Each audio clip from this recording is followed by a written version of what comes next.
In this lesson, we're going to talk about how to solve quadratic equations that contain imaginary solutions. So what you need to remember is that the square root of -1 is equal to I. So let's keep that in mind. Let's start with the first equation on the left.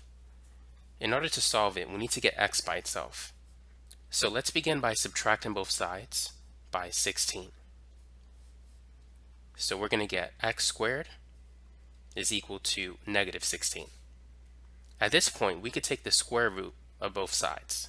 The square root of x squared is just x, but we're going to get plus or minus square root of -16.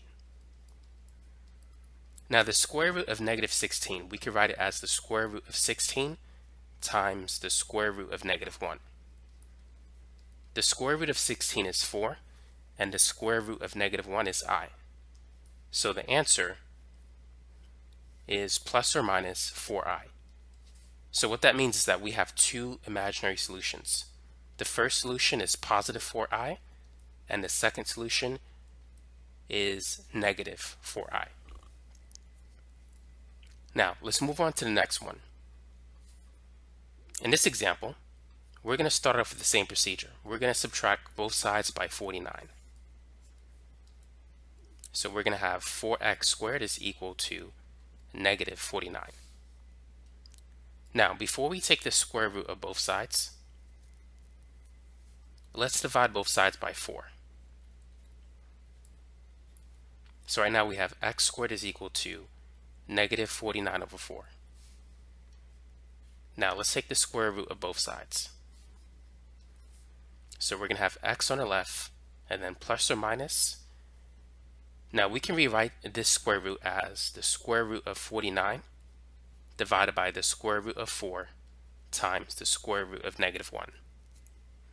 I just broke it up into 3 parts.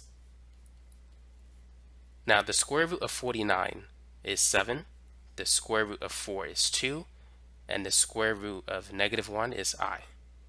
So our two answers are positive 7/2i and negative 7/2i. But you could just leave your answer like this. X is equal to plus or minus 7/2i. Now for this example, instead of a binomial, we have a quadratic equation that's a trinomial.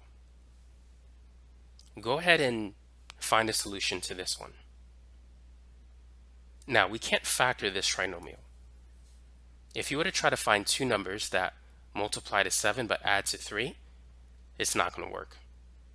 I mean, you have 1 and 7, at least you're not going to get any integers that will give you a solution here.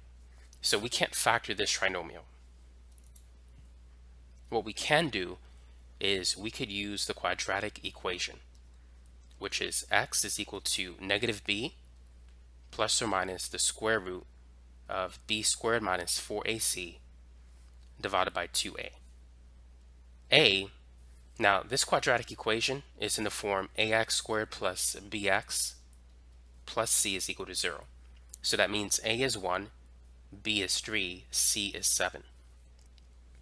So using this formula, it's going to be -3 plus or minus square root b squared, which is 3 squared, minus 4ac, or 4 times 1 times 7, divided by 2a, or 2 times 1. So right now we need to simplify this expression. 3 squared is 3 times 3, which is 9. 4 times 7 is 28. 9 minus 28 is -19.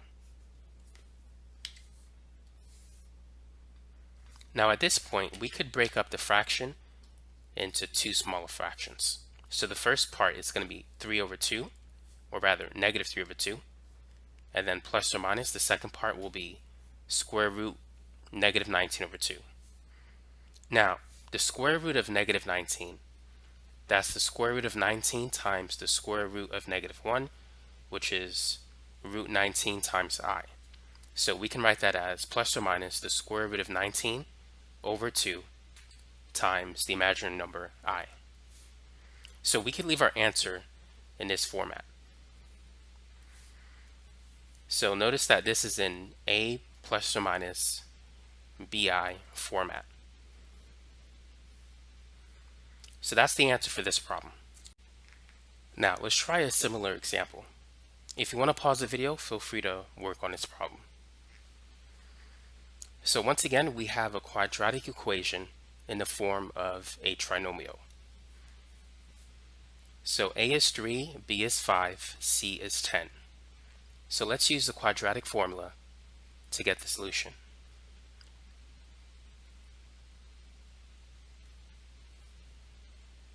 By the way, if you want to see if you can factor this trinomial, what we need to do is multiply the leading coefficient by the constant term, which will be 3 times 10, which is 30. And then we need to find two numbers that multiply to 30 but add to 5. So this would be 1 and 30, 2 and 15, 3 and 10, 5 and 6. None of these pairs will add or subtract to 5.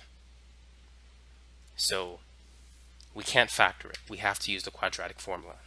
But that's how you could determine if you can factor it for future problems. So in this example, b is 5. So we have negative 5 plus or minus the square root of 5 squared minus 4ac. A is 3, c is 10, divided by 2a, or 2 times 3. 5 times 5 is 25. 4 times 3 is 12. Times 10, that's 120.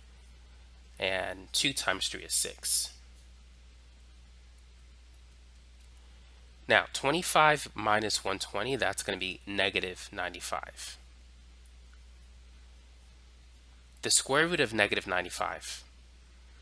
95 is 5 times 19, and we can't take the square root of either, so it's best to leave it as 95 times the square root of negative 1, which is the square root of 95 times I. So the answer is going to be negative 5 over 6 plus or minus the square root of 95 over 6 times I. We just got to break it up into two fractions so that we can write our final answer in a plus or minus bi format. So that's the standard format when dealing with complex numbers or imaginary numbers.